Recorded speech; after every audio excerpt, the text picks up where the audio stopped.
रहीम। इससे पहले हमने एक लेक्चर दिया था, उस पे सेक्शन 498A का हमने जिक्र किया था। 98A 498B और 498C पीपीसी का हमने जिक्र किया था कि जिसमें अगर किसी खातून को उसकी वरासत या जायदाद से महरूम कर दिया जाए तो वो एक काबिल ताज़ीर जुर्म है, जिसकी सज़ा मैंने बताई थी कि वो 10 साल है और कम से कम 5 साल है और जुर्माना भी है।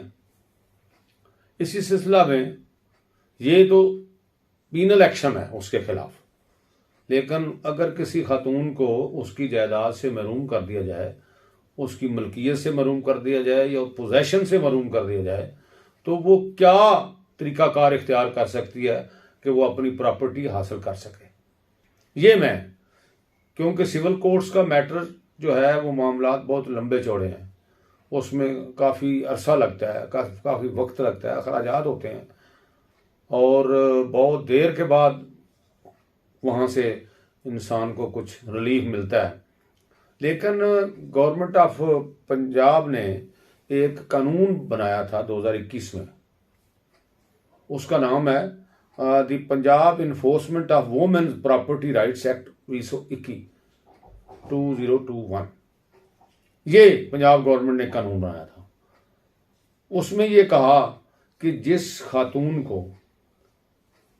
प्रॉपर्टी से महरूम कर दिया जाए या कब्जा उससे छीन लिया जाए या कब्जा ना दिया जा रहा हो, उसे उसका हक बनता हो, तो उसके लिए उन्होंने एक समरी रेमेडी, यानी इस समरी रेमेडी से जल्दी में एक तरीकाकार तजवीज़ किया गवर्नमेंट ने कि वो अगर वो तरीकाकार इख्तियार करे तो उसको प्रॉपर्टी जो है वो दी जा सकती है, मिल सकती है। अब इसमें जो 17 मई 2021 को ये लागू है और इससे प्रॉपर्टी से मुराद ये है कि चाहे उसकी मूवेबल प्रॉपर्टी हो या इमूवेबल प्रॉपर्टी हो, ज़मीन हो,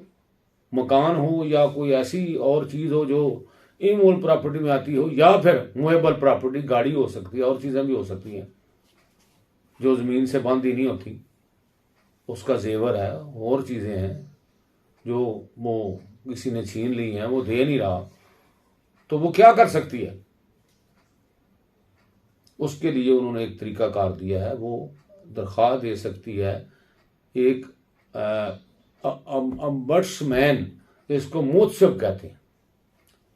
उसकी पहले ही तकर्रर हो चुका हुआ है। 2010 में एक एक्ट आया था वर्क प्लेस हरासमेंट के बारे में, खवातीन के बारे में, उसमें एक अम्बड्समैन को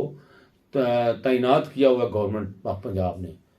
और वो उसको मुतसिब कहते हैं। वो खवातीन के मसाइल को हल करता है, पंजाब लेवल पे उनकी तैनाती होती है, गवर्नमेंट करती है, तो उनको दरख्वास्त देना पड़ेगी कंप्लेंट की शक्ल में, शिकायत की शक्ल में, और वो शिकायत उनके पास जब जाएगी तो फिर उस पर वो कार्रवाई करेंगे। यानी वो डिप्टी कमिश्नर मुतल्लिका जिला जो है उससे रिपोर्ट मांगेंगे, उससे कहेंगे कि इसके बारे में इंक्वायरी करके बताओ क्या वजह है, क्या नहीं, क्यों नहीं ऐसा, इनको प्रॉपर्टी किसने छीनी है, क्यों इन्होंने नहीं दे रहा है, ज़मीन पे कब्जा किसका है, किस हैसियत में वो काबिज हैं, या इनका जो जेवर है या गाड़ी है या कोई और चीज़ है इस खातून की, वो क्यों नहीं वो उसको फराहम की जा रही, किसके पास है, किसके कब्जे में है, किस तरह कब्जे में है। तो फिर वो डिप्टी कमिश्नर साहब उसमें इंक्वायरी करेंगे और वो इंक्वायरी करके अपनी रिपोर्ट जो है वो भेजेंगे उसी मुतसिब साहब को, और वो मुतसिब साहब जो हैं, अब जब डिप्टी कमिश्नर रिपोर्ट करेंगे तो वो दूसरी पार्टी को भी बुलाएंगे, उनको भी सुन के और सारा जायजा लेके उसके बाद अपनी रिपोर्ट जो है वो भेजेंगे। और मुतसिब साहब अगर समझते हैं कि वाकई रिपोर्ट कंप्लेंट जायज़ है और इस खातून को महरूम किया गया है, तो वो उसके बारे में ऑर्डर पास कर सकते हैं कि इसको प्रॉपर्टी जो है वो वापस लाई जाए, इसको कब्जा वापस लाया जाए, इसकी मलकियत वापस कराई जाए, इसकी मूवेबल यानी इमूवेबल प्रॉपर्टी, मनकूला गैर मनकूला जायदाद जिसके बारे में हो वो उसको दी जाए। तो ये सारे का सारा मामला हल करना होगा 60 दिन के अंदर अंदर। उसके बाद क्या होगा, अगर मुतसिब साहब समझें कि ये दुरुस्त है इसका मौक़िफ़ औरत का, तो फिर क्या करेंगे, डिप्टी कमिश्नर को हुक्म करेंगे कि इस पर अमल दरामद करवाया जाए, जो मुतसिब साहब का हुक्म होगा उसके में। और डिप्टी कमिश्नर अपनी ऑफिस के लिहाज से अपने ओहदा के लिहाज से और एक ज़िले के सरबराह होने की वजह से उसको अमल दरामद के लिए अपने जो मतहतान हैं या जो भी हैं उनको इस्तेमाल करके उस पर अमल करा सकते हैं। इसमें और भी एक शिक है कि मुतलका SHO की भी मदद ली जा सकती है और ये अमल दरामद 7 दिन के अंदर अंदर होना है। SHO को भी कहा जा सकता है, बाकी तहसीलदार को कहा जा सकता है, पटवारी साहबान को कहा जा सकता है, AC साहब को कहा जा सकता है, यानी जो भी तरीकाकार AC साहब तजवीज़ कर DC साहब तजवीज़ करें उसके मुताबिक इस पर अमल दरामद होना होगा। और ये 7 दिन के अंदर अंदर ज़रूरी है जब हुक्म पास हो जाता है। ये जो जितनी मैंने गुफ्तगू की है ये वो मामला हैं जिसके बारे में किसी अदालत में केस ज़ेरे बहस ना हो, ज़ेरे समात ना हो उस प्रॉपर्टी के बारे में। लेकिन एक बात उन्होंने कही है कि अगर इस तरह के मामलात में भी जहां पे केस नहीं है, तो अगर कोई ऐसा मामला आ जाता है जो बड़ा ही कानून जिसमें इन्वॉल्व हो, जिसमें intricate question of law and facts involve हों, बड़े पेचीदा सवालात उसमें मौजूद हों और ये आम इंक्वायरी से उसका फैसला ना किया जा सकता हो, तो फिर डिप्टी मोहतसब साहब बजरिया डिप्टी कमिश्नर एक रिपोर्ट भेजेंगे किसको, मुतलका अदालत को, जो सिविल कोर्ट होगी, और वो सिविल कोर्ट से रिक्वेस्ट करेंगे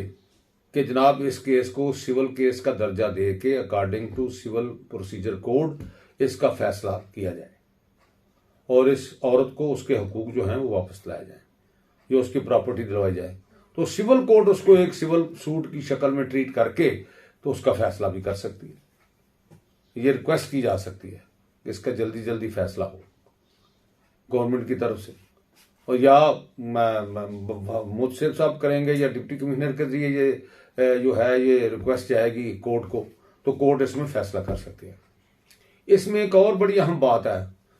जो है रेंट।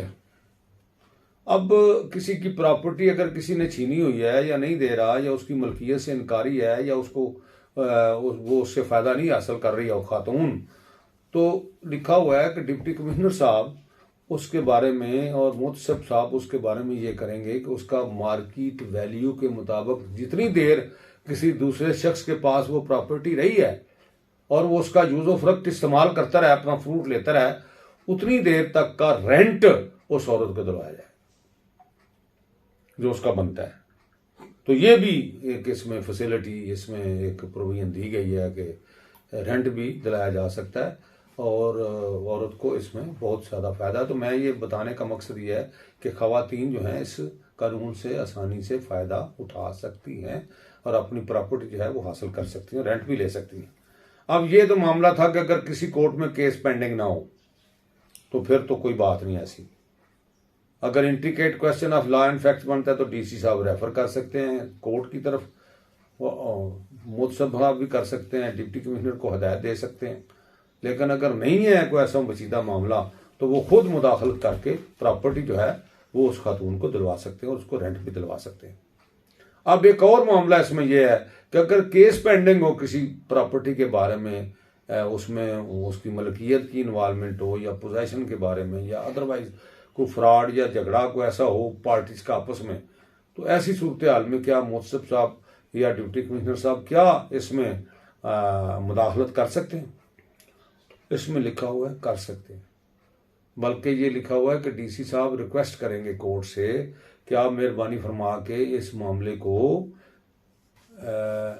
टर्मिनेट कर दें या इसमें हमें मौका दें या हमें इजाज़त दें कि हम इस खातून की मदद कर सकें। तो अगर कोर्ट इसमें समझे कि वाकई इनको देना चाहिए मौका या इनको इस कानून के तहत मुदाखलत करके और मामले को हल करना चाहिए, तो कोर्ट उनको परमिशन भी दे सकती है। या फिर कहा जाएगा अगर वो ऐसे मामला हैं जो अदालत ने ही फैसला करना है तो फिर उस खातून को रेफर कर दिया जाएगा अदालत की तरफ और उसे कहा जाएगा कि इसका वहाँ से अपना जल्दी से फैसला करवा ले, और इस बारे में रिपोर्ट भी दी जा सकती है उस मुतलका अदालत को कि इनका फैसला या इनके मामलात ये हैं, वो रिपोर्ट फैसिलिटेट कर सकती है कोर्ट को जल्द फैसला करने में। तो ये एक तरीकाकार उन्होंने दिया हुआ है कानून में। तो मैं ये समझता हूँ कि ये बड़ा अच्छा कानून है और ख़वातीन को जो महरूमी है और ख़ास तौर पे उनके साथ जो जुल्म किया जाता है कि उनको प्रॉपर्टी छीन ली जाती है या उनका जेवर, उनका सामान, जो भी उनकी मलकियत होती है वो नहीं दिया जाता, उनकी भैंसें नहीं दी जाती, उनकी प्रॉपर्टी दूसरी नहीं दी जाती, ज़मीन नहीं दी जाती, मकान नहीं दिया जाता, मकान से निकाल देते हैं, पोजेशन ले लेते हैं। तो ऐसी सूरत हाल में ख़वातीन जो हैं इस कानून से फ़ायदा लेके अपने मामलात को, अपनी जो ग्रीवेंसेस हैं उनको रिड्रेस करवा सकती हैं और प्रॉपर्टी ले सकती हैं। तो ये क्योंकि ज़्यादा लंबी बात हो जाती है, ये मुख्तसरन मैंने इस कानून का जायज़ा पेश किया है। मुझे उम्मीद है कि मेरी ख़वातीन जो हैं वो इस बारे में इससे फ़ायदा हासिल करेंगी। Thank you very much.